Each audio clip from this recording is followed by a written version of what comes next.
Soft ಹಿಂದುತ್ವದ ಮುಖಾಂತರ assembly election ಅನ್ನು ಗೆದ್ದು ಬಿಗಿದ ಕಾಂಗ್ರೆಸ್ಗೆ ಪ್ರಮುಖವಾಗಿ ಕೆಪಿಸಿಸಿ ಅಧ್ಯಕ್ಷ ಮಾನ್ಯ ಉಪಮುಖ್ಯಮಂತ್ರಿಗಳು ಡಿಕೆ ಶಿವಕುಮಾರ್ಗೆ ಸಿದ್ದರಾಮಯ್ಯ ಅವರು ಕೊಟ್ಟಿರೋ ಹೇಳಿಕೆ ಮೈಸೂರಿನಲ್ಲಿ ನುಂಗಲಾರದ ಬಿಸಿ ತುಪ್ಪದಂತಾಗಿದೆ.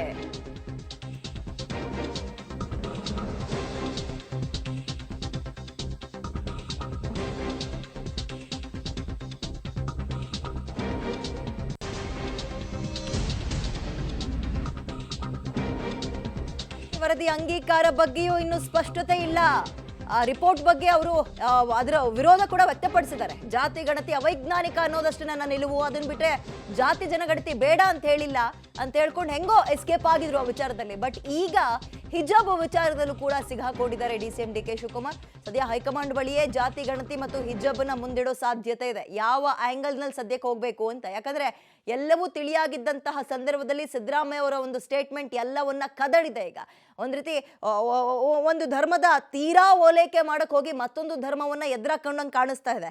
ಆಮೇಲೆ ಎಲೆಕ್ಷನ್ ಬಹಳ ದೂರ ಇಲ್ಲ, ಬೆರಳೆಣಿಕೆ ತಿಂಗಳುಗಳಷ್ಟೇ ಬಾಕಿ ಇದೆ. ಈ ನಡುವಲ್ಲಿ ಸಾಫ್ಟ್ ಹಿಂದುತ್ವ ಅಂತ ಹೋಗ್ತಾ ಇದ್ದ ಡಿಕೆ ಶಿವಕುಮಾರ್ ಅವರ ಸ್ಪೀಡ್ಗೆ ಬ್ರೇಕ್ ಹಾಕ್ದಂಗೆ ಆಗಿದೆ. ಇದು ಹೆಚ್ಚಿನ ಡೀಟೇಲ್ಸ್ ನಮ್ಮ ಪ್ರತಿನಿಧಿ ಶ್ರೀನಿವಾಸ್ ನೀಡ್ತಾರೆ. ಶ್ರೀನಿವಾಸ್, ಫ್ರೀ ಗ್ಯಾರಂಟಿಗಳ ಮುಖಾಂತರ ಲೋಕಸಭಾ ಚುನಾವಣೆಯ ಪ್ರಚಾರಕ್ಕೆ ಭರ್ಜರಿಯಾಗಿ ತಯಾರಾಗ್ತಾ ಇದ್ದ ಡಿಕೆಗೆ ಸಿದ್ದು ಹೇಳಿಕೆ ನಿಜಕ್ಕೂ ಈ ಒಂದು ಸ್ಪೀಡ್ ಬ್ರೇಕರ್ ಹಾಕ್ದಂಗೆ ಆಗಿಲ್ವಾ?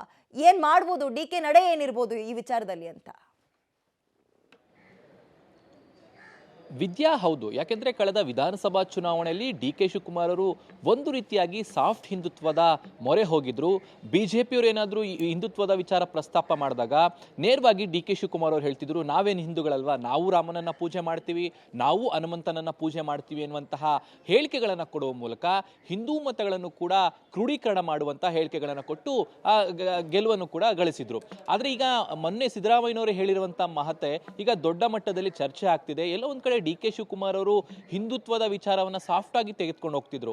ಈಗ ಈ ವಿಚಾರ ಸಿದ್ದರಾಮಯ್ಯನವರು ಏನು ಹಿಜಾಬ್ ವಿಚಾರ ಪ್ರಸ್ತಾಪ ಮಾಡಿದ್ರು, ಅದೆಲ್ಲೋ ಒಂದ್ ಕಡೆ ಅಲ್ಪಸಂಖ್ಯಾತರ ಓಲೈಕೆ ಅನ್ನುವಂತಹದ್ದು ಚರ್ಚೆಗೆ ಗ್ರಾಸವಾಗಿದೆ. ಈಗೇನಾದ್ರೂ ನಾನು ಅದರ ವಿರೋಧ ಮಾತನಾಡಿದ್ರೆ ಹಿಂದೂಗಳನ್ನ ಎದುರಾಕೊಳ್ಬೇಕಾಗುತ್ತೆ, ವಿರೋಧ ಮಾತನಾಡಿದ್ರೆ ಅಲ್ಪಸಂಖ್ಯಾತ ಮತಗಳನ್ನ ಎದುರಾಕೊಳ್ಬೇಕಾಗುತ್ತೆ. ಸೊ ಇದೆಲ್ಲವೂ ಲೆಕ್ಕಾಚಾರದಲ್ಲಿ ಡಿ ಕೆ ಶಿವಕುಮಾರ್ ಅವರು ಒಂದು ರೀತಿ ಗೊಂದಲ ಆಗ್ತಿದ್ದಾರೆ. ಯಾಕಂದ್ರೆ ಜಾತಿ ಗಣಿತ ವಿಚಾರದಲ್ಲೂ ಕೂಡ ಈಗಾಗಲೇ ಸಿದ್ದರಾಮಯ್ಯನವರ ಪ್ರಸ್ತಾಪಕ್ಕೆ ವಿರೋಧವನ್ನ ವ್ಯಕ್ತಪಡಿಸಿರುವಂತದ್ದು ಸಮುದಾಯದ ಮೂಲಕ ವೈಜ್ಞಾನಿಕವಾಗಬೇಕು ಜಾತಿ ಗಣತಿ ಅನ್ನುವಂಥದ್ದು. ಈ ಎರಡೂ ವಿಚಾರದಲ್ಲಿ ಡಿ ಕೆ ಶಿವಕುಮಾರ್ ಅವರು ಗೊಂದಲಕ್ಕೆ ಈಡಾಗಿದ್ದಾರೆ ಅನ್ನುವಂಥದ್ದು ಸ್ಪಷ್ಟ. ಹಾಗಾಗಿನೇ ಮುಂದಿನ ನಡೆ ಏನಿರಬೇಕು, ಆ ಹಿಜಾಬ್ ವಿಚಾರವಾಗಿರಬಹುದು, ಜಾತಿ ಗಣತಿಯ ವಿಚಾರವಾಗಿರಬಹುದು. ಸೊ ಈ ವಿಚಾರವನ್ನ ಹೈಕಮಾಂಡ್ ಅಂಗಳಕ್ಕೆ ತೆಗೆದುಕೊಂಡು ಹೋಗೋದಕ್ಕೆ ಡಿ ಕೆ ಶಿವಕುಮಾರ್ ಅವರು ತೀರ್ಮಾನ ಮಾಡಿದ್ದಾರೆ. ಹೈಕಮಾಂಡ್ ಯಾವ ರೀತಿಯಾಗಿ ಡೈರೆಕ್ಷನ್ ಅನ್ನ ಕೊಡುತ್ತೋ ಆ ರೀತಿಯಾಗಿ ಹೋಗ್ಲಿಕ್ಕೆ ಮುಂದಾಗಿರುವಂತದ್ದು.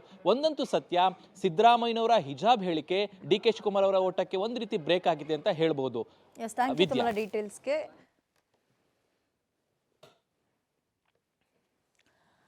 ಕಲಬುರಗಿಯಲ್ಲಿ ಕಾಂಗ್ರೆಸ್ ಮುಖಂಡನ ಪುತ್ರನ ಬರ್ಬರ ಹತ್ಯೆಯಾಗಿದೆ. 21 ವರ್ಷದ ಹುಡುಗ ಕೊಲೆಯಾಗಿದ್ದಾರೆ.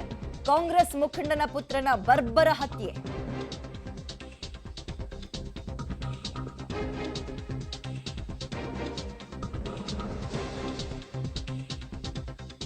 ಚಂದ್ರಶೇಖರ್ 21 ವರ್ಷ ಕೊಲೆಯಾಗಿರೋ ದುರ್ದೈವಿ. ಶಾಸಕ BR ಪಾಟೀಲ್ ಆಪ್ತ ಬಸವರಾಜ ಚೌಲ್ ಪುತ್ರ ಇವರು.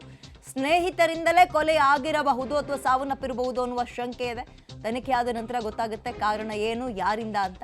ಕಾಂಗ್ರೆಸ್ ಮುಖಂಡನ ಪುತ್ರನ ಬರ್ಬರ ಹತ್ಯೆ ಕಲಬುರಗಿ ಜಿಲ್ಲೆಯ ಆಳಂದ ಪಟ್ಟಣದಲ್ಲಾಗಿದೆ. 21 ವರ್ಷದ ಚಂದ್ರಶೇಖರ್ ಚೌಲ್ ಚಾಕುವಿನಿಂದ ಇರಿಸಿಕೊಂಡು ಕೊಲೆಯಾಗಿರುವಂತಹ ದುರ್ದೈವಿ. ಶಾಸಕ BR ಪಾಟೀಲ್ ಅವರ ಆಪ್ತರಾಗಿರೋ ಬಸವರಾಜ ಚೌಲ್ ಅವರ ಪುತ್ರ, 21 ವರ್ಷ. ಬಟ್ ಕಾರಣ ಏನು ಕೊಲೆಗೆ ಅಂತ ನಿಖರವಾಗಿ ತಿಳಿದು ಬಂದಿಲ್ಲ. ಸ್ನೇಹಿತರಿಂದಲೇ ಕೊಲೆಯಾಗಿರಬಹುದು ಅನ್ನುವ ಅನುಮಾನ, ಆರೋಪಗಳು ಸದ್ಯ ಕೇಳಿ ಬರ್ತಾ ಇದೆ. ತನಿಖೆಯ ನಂತರ ಈ ಒಂದು ಸಾವಿಗೆ ಅಥವಾ ಕೊಲೆಗೆ ಕಾರಣ ಏನು, ಆರೋಪಿಗಳು ಯಾರು, ಎಲ್ಲವೂ ಗೊತ್ತಾಗಬೇಕು.